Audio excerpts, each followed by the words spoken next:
আজকের ভিডিওটা কিন্তু দেখতেই হবে, এটা কিন্তু খুব সহজ, খেতে হবে দারুণ টেস্টি। এই দেখো, আমি কিন্তু এরকম ভাবে শুকনো গুঁড়ো করে নিয়েছি।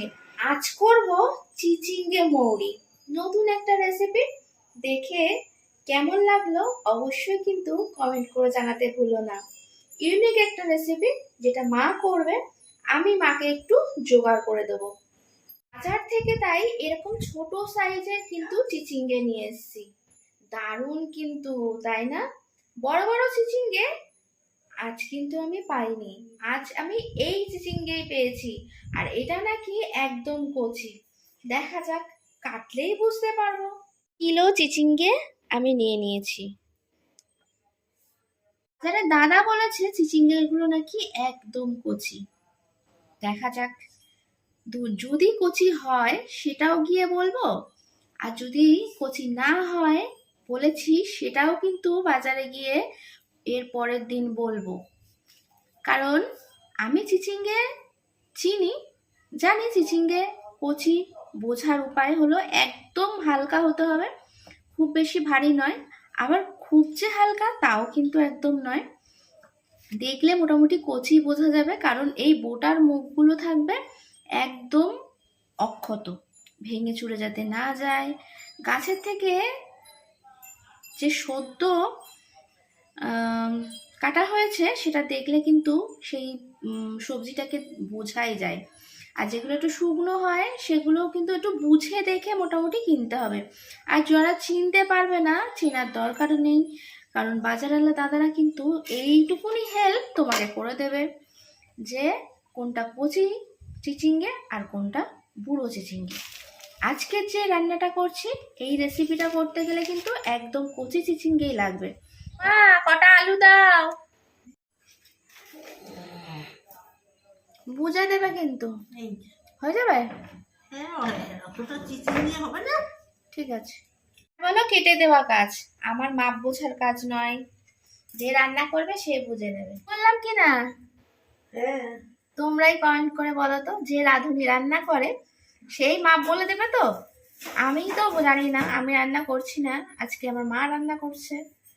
চলো, আর আমি পাশে রয়েছি, মানে হেড কুক, আর আমি হলাম কি মা বলে, জোগাড় জান্তি করে দাও, কি বলে, জোগাড়ের লোক আমি। এই যে কাটাকুটি করে দিচ্ছি, ধোয়াধুয়ি করে দেবো, যা কিছু করতে হবে মশলাপাতি সেটা করে দেবো। চলো, সব কিছুই তুলে ধরবো তোমাদের সামনে।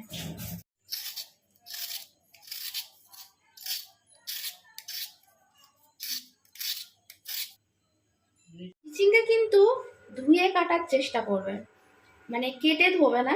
এটা একেবারে আমি চেঁচে নিয়ে, চিচিঙ্গে ছাড়ানোর তো কিছু নেই, জাস্ট বটিতে একটু চেঁচে নিতে হয়। যারা ছুরি দিয়ে কাটবে তারা ছুরি দিয়ে ঘষে নেবে ছালটা, তারপরে জলে ডুবিয়ে দেবে, জলে ধুয়ে একেবারে এটাকে কাটা হবে।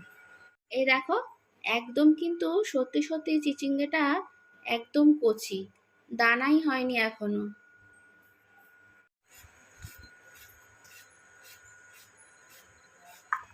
চিচিঙ্গাগুলো কিন্তু একদম কচি, দেখেই তোমরা বুঝতে পারছো। আর এদিকে অলরেডি কিন্তু মা কড়াই বসিয়ে দিয়েছে।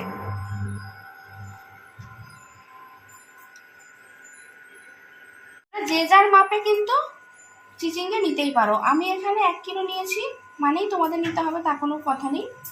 তোমরা যদি কম মানুষ থাকে তাহলে কম নেবে পরিমাণ। আমাদের যেহেতু তরকারি পরিমাণটা একটু, সবজির পরিমাণটা একটু বেশি খাওয়া হয়, তার জন্য একটু সবজিটা বেশি নিয়েছি। তোমরা যদি চাও কম দিয়েও করতে পারো। ওটা স্কিপ করো না জানো, তাহলে রান্নাটা তো বুঝতেই পারবে না কিভাবে করছে না করছে। চলো, অলরেডি তেল দিয়ে দিয়েছি কড়াইতে, এখন কিন্তু কম তেলে রান্না করতে হবে। বারবার কিন্তু আমি মনে করিয়ে দিচ্ছি তোমাদের।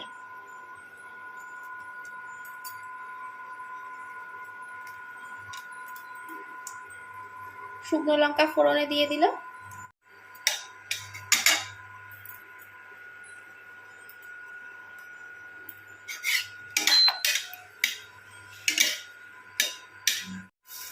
এবার দিয়ে দিল কালো জিরে,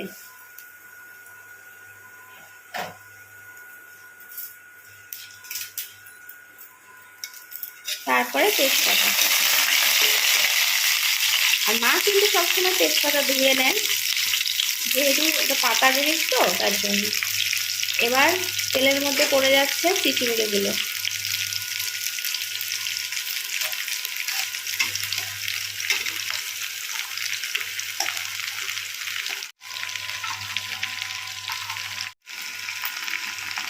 এবার নুন পড়ে গেল বা লবণ, যাই হোক যে যেটা বলো।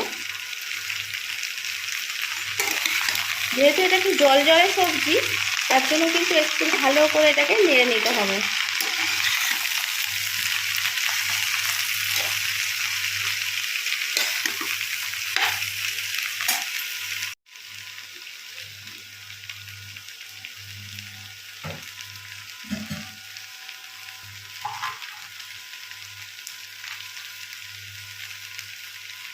এবার কিন্তু দিয়ে দিচ্ছে কাঁচা লঙ্কা, জাস্ট ফাটিয়ে।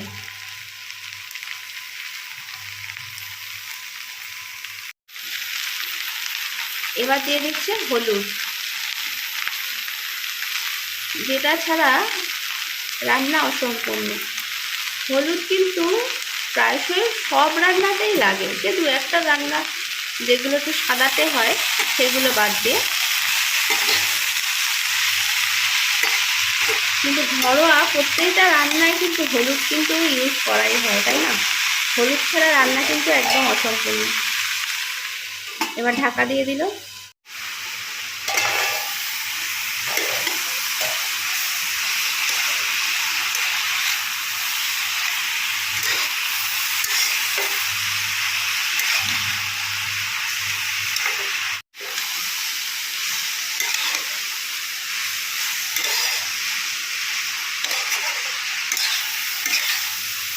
চিচিঙ্গা কিন্তু রান্না করতে একটু সময় লাগে। এবার আলু দিয়ে দিচ্ছে।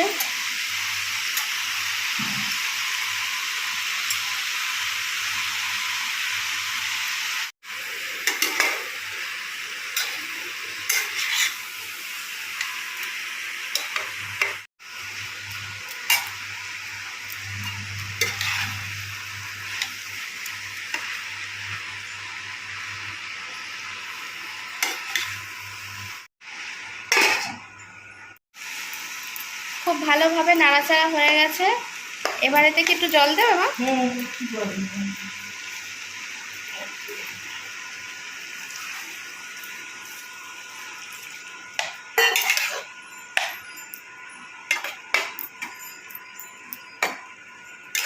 এবার ওইদিকে মশলাটা করে নেওয়ার পালা। আমি একটা মিক্সির বাটি নিয়ে নিলাম।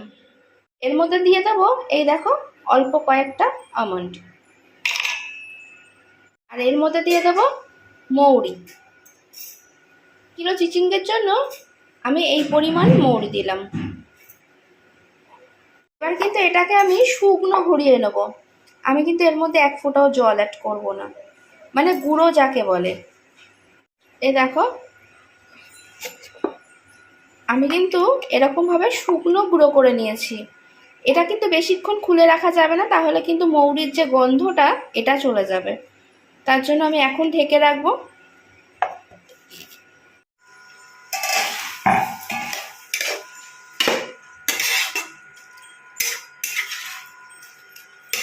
খুব সুন্দর কিন্তু সিদ্ধ হয়ে গেছে, একদম মাখা মাখা হয়ে গেছে। দেখো যতটা জল ছিল, জল কিন্তু একদম টেনে এসছে, একদম জল নেই, শুকনো শুকনো হয়ে গেছে।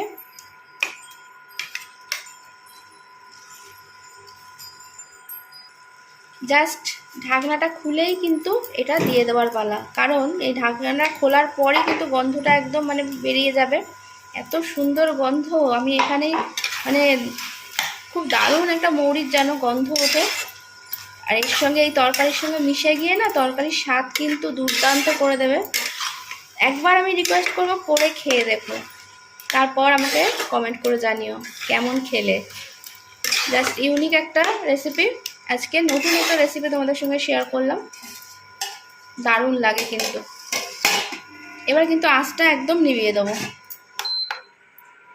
দিয়ে কিন্তু একদমই আর বেশি নাড়াচাড়া করা যাবে না, দিয়েই ঢাকা দিয়ে দিতে হবে ব্যাস। মানে এটা মানে কি বলবো, একদম দুর্দান্ত স্বাদ। আর প্রচুর গরম পড়েছে গো, গরমে আর পারা যাচ্ছে না। আর মৌরির কিন্তু জানোই মানে দারুণ একটা উপকার আছে এই গরমে, খেলে শরীর ঠান্ডা হয়।